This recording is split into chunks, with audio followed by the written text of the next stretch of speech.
Bryson DeChambeau sat down in front of a small group of reporters at LIV Golf, Virginia, in early May 2026 and said something that the entire professional golf world is still processing. The biggest individual star that LIV Golf ever signed, a two-time U.S. Open champion, a man who has spent 4 years being the face of a $5 billion league, was asked directly, what comes next if LIV? He did not say the PGA Tour. He did not say a merger. He did not say retirement. He said YouTube.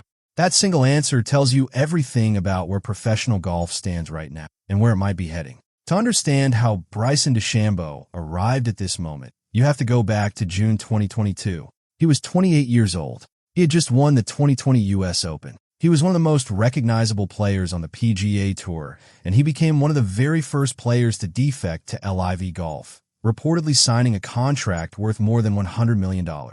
2 months after signing, he was also one of the 11 players who filed an antitrust lawsuit against the PGA Tour, claiming the tour had unfairly suspended players who chose to play for LIV. He withdrew his name from that lawsuit in May 2023, but the act of suing the institution that made him famous remains on the inside the PGA Tour offices in Ponte Vedra. That detail has not been forgotten. What followed was genuinely unusual. DeChambeau largely disappeared from major championship contention during his first year and a half on LIV. Then he resurfaced at Pinehurst in June 2024 and won the U.S. Open, his second major title. After that, he went on a sustained run of elite performance.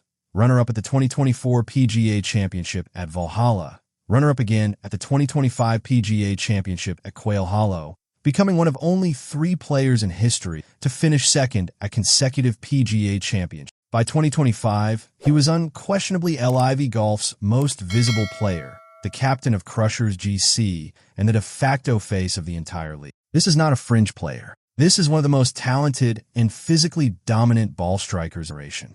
That context matters enormously for everything that comes next. Alongside his competitive golf career, DeChambeau was quietly building something that most people in the traditional golf world were not taking serious. As of May 2026, his YouTube channel has approximately 2.7 million subscribers and averages around 22 million views per month. According to public estimates, the channel generates roughly $66,000 per month in ad revenue alone, before sponsorships, branded content deals, and his flagships. That series is called Break 50, and it features DeChambeau playing golf with high-profile celebrity guests. The list includes Donald Trump, Tony Romo, Sergio Garcia, John Daly, and Paige Spiranak. The format works because it is accessible, entertaining, and built around Bryson's personality rather than the formality of. Here is the critical point. For a normal person, a channel generating $66,000 per month in ad revenue, growing to 2.7 million subscribers,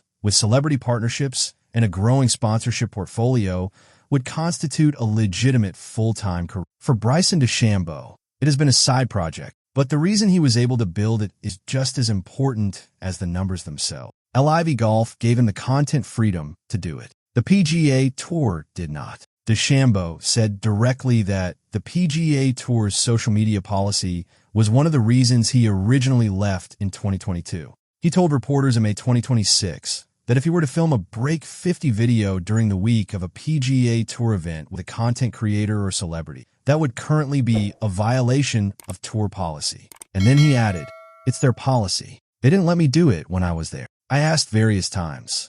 That is not an abstract complaint. That is the structural foundation on which his entire media business was built, and it explains exactly why his YouTube comment was not a throwaway line. DeChambeau entered 2026 with his LIV contract running through the end of the year and contract renewal talks already underway. He had been told by LIV leadership that the league was financially secure through at least 2032. He repeated that to people around him. He believed it. In the fall of 2025, LIV offered him a new contract. As the league's biggest star, DeChambeau felt the number was lower than what he was. He pushed back and went into 2026 betting on himself, fully expecting a better offer would follow. Multiple sources connected to LIV Golf and DeChambeau's agency, GCSE Worldwide, confirmed this account to Golf Digest. Then, April 2026 happened. Saudi Arabia's public investment fund informed LIV staff that it would no longer fund the league after the 2026 season. The PF had poured over $5 billion into LIV across 4 years. Losses were approaching $500 million in 2024 alone. The Saudis had heard enough. Speaking to ESPN's Mark Schlabach at LIV Golf Virginia in early May, DeChambeau admitted something he almost never does on the record. He said, "I was completely shocked. I didn't expect it to happen. A couple months before that, it's like, we're here until 2032. We got financing until 2032. And so I told everybody, and that's what I was told. And then, I haven't had any communication. And unfortunately, things are moving on in a different direction. The biggest star of LIV Golf, the captain of the Crushers, had been given the same assurances as everyone else. And then the people who gave him those assurances stopped communicating. That is where he stood when the league's financial future collapsed around. While all of this was unfolding off the course, DeChambeau's 2026 performance was deteriorating in parallel. At the Masters in April, he opened with a 4-over front nine and missed the cut. It was the 5th time in his career he had shot 4-over or worse over the first 9 holes of a major championship's opening round. 3 weeks later, a wrist injury forced him to withdraw from LIV Mexico. He returned to finish 3rd at LIV Virginia at Trump National, a solid result in the circumstances. But then he traveled to Aronimink for the 2026 PGA Championship, the tournament he had finished runner-up at twice in a row. Round 1, he shot 76. Round 2, 75. 7 over for 36 holes. Miscut. It was the first time DeChambeau had missed consecutive major cuts since 2017, when he missed at Erin Hills and then at Royal Birkdale. The broader context makes it more alarming. This is a player who had finished inside the top 10 in 6 of his last 8 majors before this stretch, including a win and 2 runners-up. The back-to-back missed cuts were not a blip. They were a signal that something was genuinely off, whether that was physical, mental, or simply the accumulated weight of uncertainty surrounding his future. It was against this backdrop, a league in financial freefall, a wrist injury, 2 missed major cuts, that DeChambeau sat down with reporters ahead of LIV Virginia and was asked what comes next if the league folds. His answer was precise and deliberate. "I'd love to grow my YouTube channel 3 times, maybe even more. I would love to. I'd love to do a bunch of dubbing in different languages, giving the world more reason to watch you. And then I'd love to play in tournaments that want me." Read that last sentence carefully. He did not say play on the tours that exist. He said play in tournaments that want me. That distinction matters. A tour player thinks in terms of tour membership and ranking points.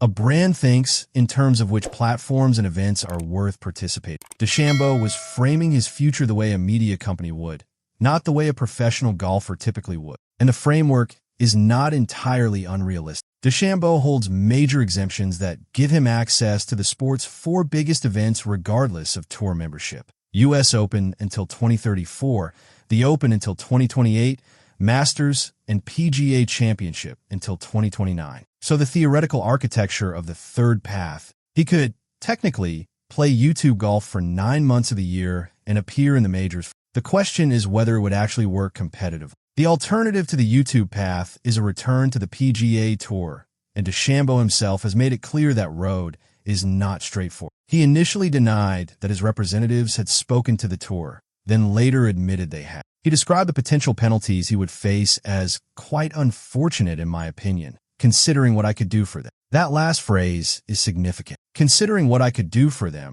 is not the language of a player who feels he owes the institution.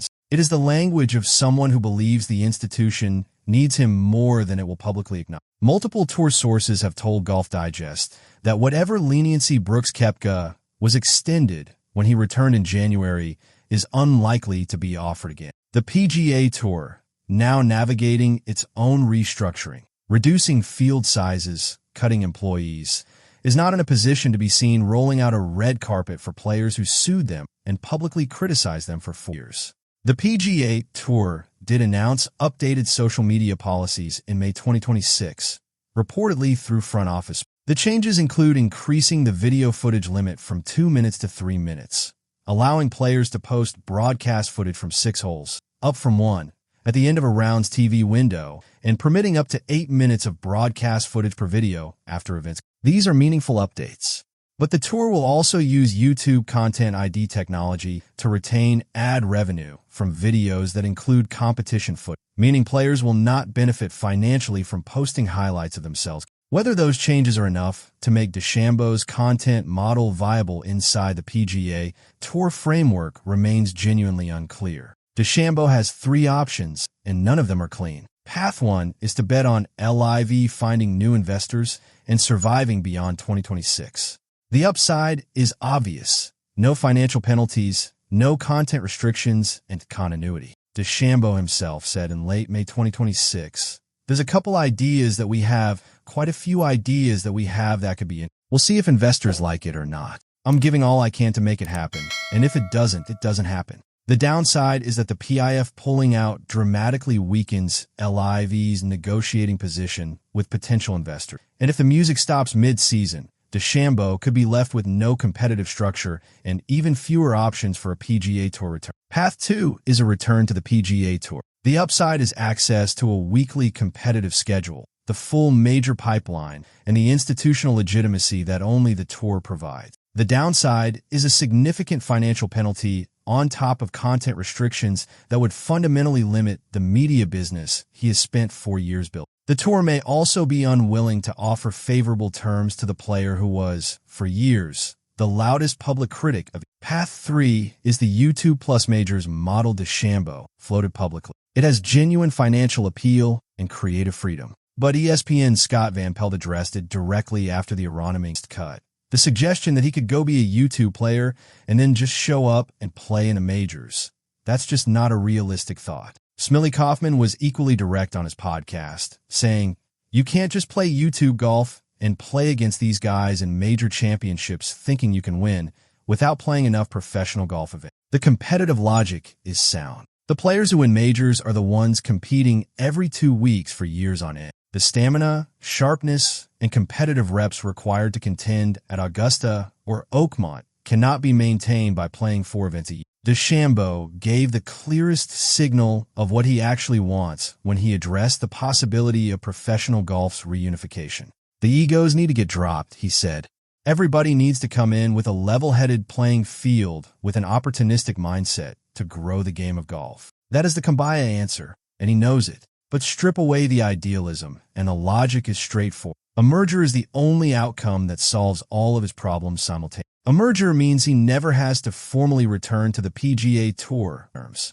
It means the social media restrictions get renegotiated as part of a broader deal rather than imposed as conditions of his individual reinstatement. And it means LIV's franchise structure, which DeChambeau has publicly estimated could be worth $200 million per franchise, does not get liquidated. Without a merger, every path costs him something he is not yet willing to publicly concede. Bryson DeChambeau is not just a golf story at this. He is a case study in what happens when a professional athlete builds a genuine media business alongside a professional sports career, and then finds himself in a situation where those two identities are in direct structural conflict. The PGA Tour's content restrictions did not simply frustrate DeChambeau in 2022. They actively created a competitor. By refusing to let him film Break 50 during tour events, the tour pushed him toward a platform and a model that now generates millions of views per month and is growing faster than it. The tour is now updating those policies, but 4 years after the fact, with a player who no longer needs their permission. If the tour does not modernize quickly enough, DeChambeau will not be the last elite player to look at a YouTube channel with 2.7 million subscribers and ask a simple, uncomfortable question: why do I need a tour at all? The 18 months ahead are going to force a real answer. One of the most talented golfers of his generation, holding 2 U.S. Open titles, is genuinely uncertain whether his future lies in competitive golf or content creation. The shocking statement was not really about you. It was the sound of a player who can finally see that every path available is harder than the one he walked away from.